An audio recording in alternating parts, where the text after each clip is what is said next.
Selemak ayam. Sambal nasi. Apa ni? Selemak 5, sambal asin. Okay. Bang semua boleh bang?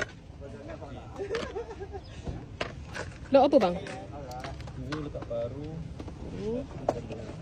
Telur puyuh. Telur mata habis? Telur mata habis.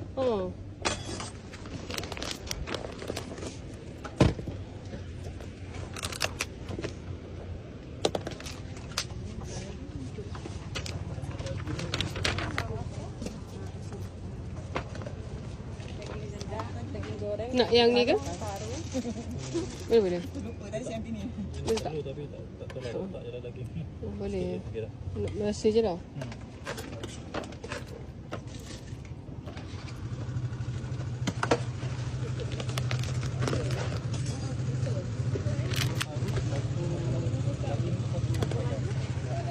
Daging nak buah ayam.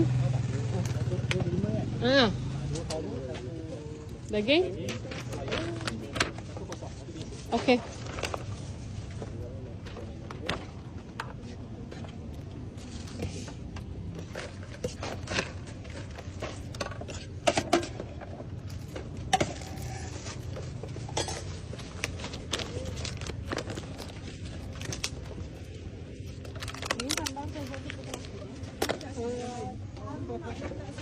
Sekejap ya. Sekejap ya nanti ya.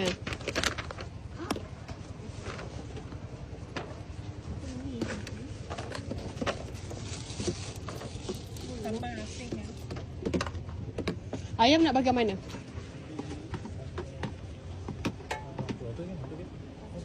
Dah ada.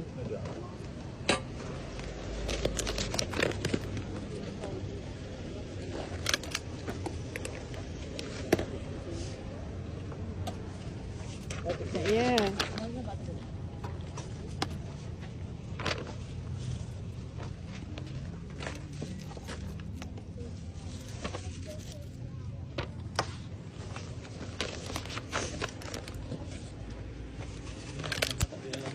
Tak ada, semua tak ada sambal.